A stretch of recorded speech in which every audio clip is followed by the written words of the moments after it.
Okay guys, it is about halfway through January, and that means it is time for another character tier list, okay? So there's been a few changes, not really nothing too crazy because it's post-Annie, right? And there hasn't been a lot going on, obviously, besides like, you know, Sukuna and all that. But there's been a few buffs and all that, so I'll make sure to go through them. And anyway, right, I'm gonna need you guys to please black flash the like button and stuff for more content because this is the best tier list out. Before we get into the new characters, I've done a little bit of changes, right? Nothing too crazy. I just moved Megami down and I moved up Nobara, okay? Megami I moved down because I was thinking about it, right? And as like, you know, the game has progressed and all that in JP, I don't feel like he's as essential as some other guys anymore. Obviously, he's still really good. Like, you've got a lot of good yellow options. You got Yuji, you got Gojo. You can throw Megami in there, you know, slot 2 or slot 3. But it's not like the end of the world if you don't have him, right? Because there's other domain guys like Mahito, who is free, who is not on this tier list because he's not summonable. Huh? But anyway, we also have Nobara. She's been moved up from Meh because even though like you wouldn't summon for her, she's still a good unit and she's pretty like damn similar to this Nobara. So I thought they shouldn't really be separate. They should be around the same level, right? Because it's both those nail things. They're pretty similar units, right? So number 1, we have my boy Black Flash Yuji, okay?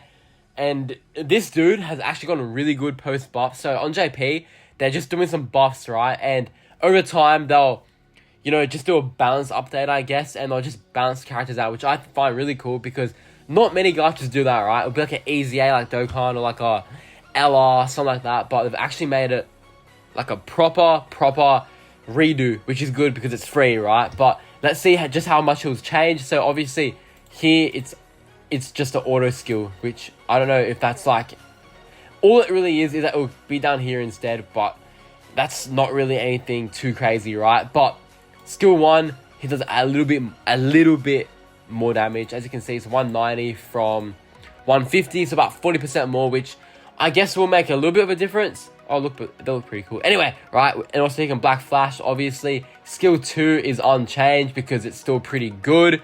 We have increased own crit rate and his Black Flash rate and his ult gauge, which is a really good skill because you get 3 things in one for 15 curse energy. The big 15, given that much, wow. Anyway, we have skill 3 triple kick as well, which has been changed a little bit. On level 10, on the post adjustment, he did 34% damage and decreases the crit rate by 34%. And post adjustment, he decreases the crit rate by a little bit more. Yeah, like 50, 51, so it's actually a decent bit more, like 16, 17, something like that. And he does, as you can see, a good bit, almost 100% more damage, which is really good as well. And obviously you can Black Flash, you know, that's, you know, same old. But the ult as well, he does way more damage now. It's almost 400% more damage, which is really good. And also, he can Black Flash, and it will, the first hit will increase the Black Flash damage, and he can also crit on the first and the second and third hit too, which is probably what he could in the first place, but it's a higher rate now, right? So it's very different, and I really like it. And here we have Signal's Vessel, obviously his auto skill, and here he has a zone, kind of like the Annie Yuji, where when he Black Flashes, he just gets more buffed with increases his rate by 100% for 3 turns, which is really good, but it cannot be stacked, and also increases his own time Jutsu damage and recovers own curse energy by 5. So he is way better now, bro. Going up into good pickup, okay? And next we have my boy Nanami, who's also actually pretty good now too. Similar changes just in like damage and crit rate and all that, but we'll go through them real quick. So post adjustment, that's just an auto skill now, which is, you know, same old as the Yuji, right? And he's been buffed twice, but his new buff is more crazy. So skill 1 pre-adjustment was just 75 from on both, and post it's 89, so it's a bit higher, more damage. We take those, right? Free damage upgrades, we take those. Skill 2 is from these buffs to unchanged, right? So skill 2 is unchanged, still pretty good buff, crit rate, break damage rate. So you'd be using him in those comps where you want to break and do a lot of break damage or crit, you know, probably in tower you can find some use if you find multiple enemies, but on the one enemy ones, nothing too crazy again, right? Anyway, skill 3, we have from 211 to just a black flash increase damage further, right? So it doesn't increase the multiplier, but it does do more damage, like on hit, I guess. I'm not really sure, to be honest. But anyway, on ult we have it goes from 477 to 638. And when he crits, oh, that's what I meant. Sorry, I don't know how I didn't realize that. When he crits or black flashes, he'll do more damage after, which is really good.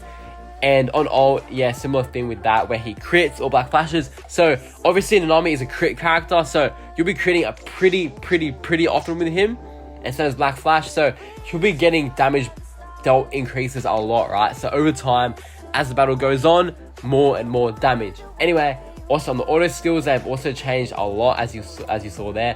So pre, and also he has his own as well, like the Yuji, where he will increase his own black flash rate and recover curse energy by 5 when black flash is performed, which is really good. And also has a crit rate enhancement where he does all this buffing and black flashes, which is a 50% chance. So he'll get these buffs when he crits or black flashes, right? So Nanami overall, pretty damn good as well. Obviously just a crit merchant, and besides that, he just does a lot of damage. He's also a good pickup now because he has changed the game with his buff, okay? We have Suguru Geto, who's also been buffed, and he's actually really good too. There's also Yuta. Oh, I didn't get him on. Okay, anyway, right. Geto has also been buffed, and he is really good now as well. In short, the higher his curse energy, the more damage he's doing, the more debuff he's doing, as in like how much the enemies take and how much the enemies can crit and all that. So he's pretty straightforward, but just a lot of reading, right? And over here we just have damage, and post ult it's way more damage, as you can see, almost double. And also reduce the curse by 60 when ult is, obviously that's how he is. And over here increases his own damage dealt as well. So a lot of reading, I won't lie, a lot of reading, but that's unchanged. And that's Geto. So he's been changed a lot. He'll stay in this tier because I don't think he's god tier, like number 1, or maybe he is, but I'll put him up here. And also we have Yuta, who was also buffed. I forgot to include him in my initial list, but it's all good. So over here, just again the auto skill thing, and over here it's just more damage, and then he'll increases his skills crit rate, okay? Which just high crit rate on skill 1, simple as that, right? Skill 2, pre, it just was AoE damage, which decreases crit resistance, and post skill adjustment, as you can see, he's doing a lot more now. It's a little bit more damage, just marginally. And then also, when he has high curse energy, he'll do more damage, right? And then also, he'll also decrease by 14%, and then the higher it is, it'll go up to 35%. So, similar to Geto, where it's just a lot of reading, but in short, all you really have to worry about when the buffs come out is the more curse energy you have, the higher the debuffs and the damage buffs will be, right? That's it in a nutshell, so don't worry about all that reading.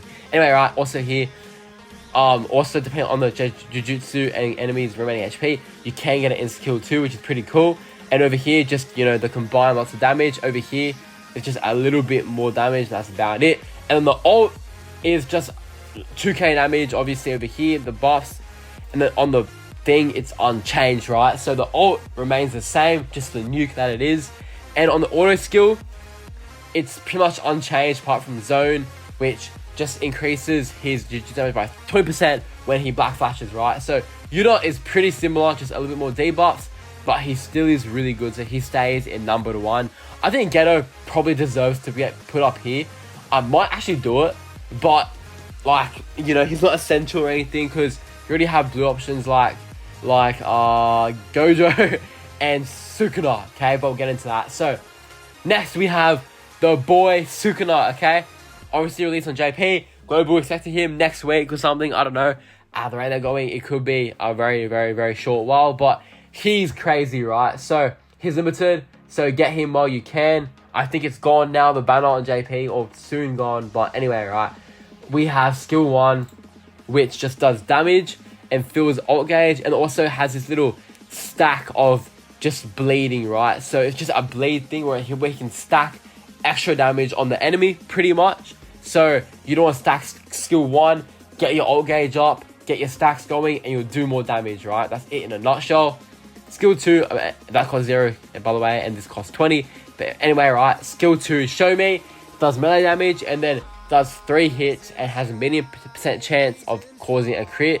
And he buffs his crit rate and crit damage, and he has a skill restriction, right, which is seen, I think, here. No, sorry, here, sorry. The ult, we'll get into that. So, if skill restriction is active, the curse energy will cost 0, like normal, and then it will just do more damage, right? So, and then it'll also increase their damage received by the same amount. So, it's pretty similar, but instead of doing the crit rate for himself, it'll be damage received instead, right? So, over time, you're just going to be doing, you know, like this, and then you'll pop this, and then you'll buff him with, it's kind of hard to explain, but you're going to want to use a mixture of skill 1, skill 2, because skill 2 is going to be buffing him, and skill 1 is going to be stacking, so more and more damage, right? So then skill 3, a lot going on here, I won't lie. So over here, it's just range damage, and it also inflicts 2 of the continuous damage, which is a bleed pretty much for 3 turns. So skill 1 is doing 1 stack, skill 3 is doing 2 stacks, right? And then based on the curse energy you have with Sukuna, he's doing more stuff, right? So at 40 or more, it will cost 40. So it will take your whole gauge pretty much. And it will do 481.3 damage instead, some more damage. And it will do more stacks of bleed that will do more damage, right? And then same thing for the Nani curse energy one, which is the next one, where it will do way more damage. This is where the nuke comes in, because Sukuna is crazy on damage over time. So again, you'd stack these 2, stack skill 1, stack skill 2, and then skill 3, you'd just, you know, use that, inflict the bleeds, more damage over time. But hey bro, I think the enemy's more than dead by now, but like the bleeds there in case they're not dead, alright? So also, if he ults and has skill restriction, you cannot use it, which is, yeah, you just use this, I think. So anyway, ult obviously is a domain expansion, what we all wanted, and it's guaranteed hit. Obviously, attacks are nullified with like Gojo, obviously, and then does a lot of damage for 8 hits, and does 4 stacks of bleed, which is really cool as well. And each stack of the bleed has an increase of damage by 20%, right? So that pretty much means every stack of bleed will do more damage over time, right? And then obviously his skill restriction, kind of like Yuta, where he can't charge his ult, and increases his curse energy by 100 and recovers his own curse energy. So over here on the restriction, in short, skills cannot be used except for skill 2, and then it will decrease. So obviously it's gonna be for 2 turns, and after those 2 turns you can use everything again. But that's just the kind of the stipulation of the ult, even though it's not much of a stipulation because you're still getting that damage off. But anyway, right, a lot of auto skills, there's so much reading. Anyway, we have reverse curse technique, which he'll recover his HP based on the frequency of hit received. So if he's hit the skill like 8 times, he'll have a high frequency of healing. So, and then if he hasn't done any hits, he'll recover his own HP by 6,500 with a 20% chance, and does 1 hit. Obviously, it's a high % chance, and so on and so forth, right? And also over here, obviously, he has that kind of Yuji stuff where he has immunity to stuff, immunity to instant death, and flame resist, which is really cool. I really like that. And also, when crit is performed, he'll also have the damage not increased by 30% and recovers his own curse energy by 20. Okay, bro, bear with me. There's a lot of reading. And also, when he has a hit of 3,000 damage, he'll increase his own charge damage and juice damage by 20%. And it will just count as 1 even if it hits multiple times. So it's weird. I know, a lot of reading, but Sukuna is god tier. As you all can see, his damage is crazy. The continuous damage, the stacks you're getting, the crit rate buff you're getting, just everything about him is just like OP as crap basically, right? So he's right in number 1 because he's just crazy, right? And last but not least, we have Miguel, who is the limited unit for the new Zero collab, right? He's not as crazy as Sukuna. As you can see, he hasn't got as much going on, but in a nutshell, just damage, and then he'll increase the damage based on curse. Bro, I don't know what their new gimmick is with curse energy doing more damage. They seem to love doing that for some reason, but as you can see here, when he has the more curse energy, he'll increase his damage further, right? And skill 2 will increase his charge by 30%, and he will get some damage reduction by 25%. And the higher his curse energy, the higher his reduction will be, right? And skill 3 is just, he'll get a attack nullification, so he'll nullify that, which is cool. And he also deals 80% damage to enemy and does a taunt, so he'll get 1 turn of all attacks on him. And he'll also decrease the value of 2 enemies buffs by 30%, so obviously buffs will be decreased, which is really cool as well. And it will prioritize with the most recent buff. So say Sukuna pops an attack buff, the enemy one, for example. Say he has 5 buffs, the 2 most recent ones will be the ones that count, right? And on the ult, is just, he nullifies the invincibility again, and does damage, increases the damage received, decreases buffs again, and does more damage, right? At high curse energy. So pretty simple, obviously. And he's not too crazy. Like, he's a good pickup. Because he's doing that buff thing where he's taking buffs away. But overall, not really someone you want to chase because he's not needed at all, right? Just kill dudes and you won't need to take away a buff. So I'll put him on good pickup, but he's nothing too crazy, right? So that is the tier list, boys. A lot of yapping, I won't lie. I'm sorry, that's just Sukuna's kit. Damn you, Sukuna, but he's number 1, so I guess he deserves it. So anyway, if this helped you guys at all, if you guys enjoyed the video, be sure to black flash the like button. For more content, and I will see you guys later. Peace.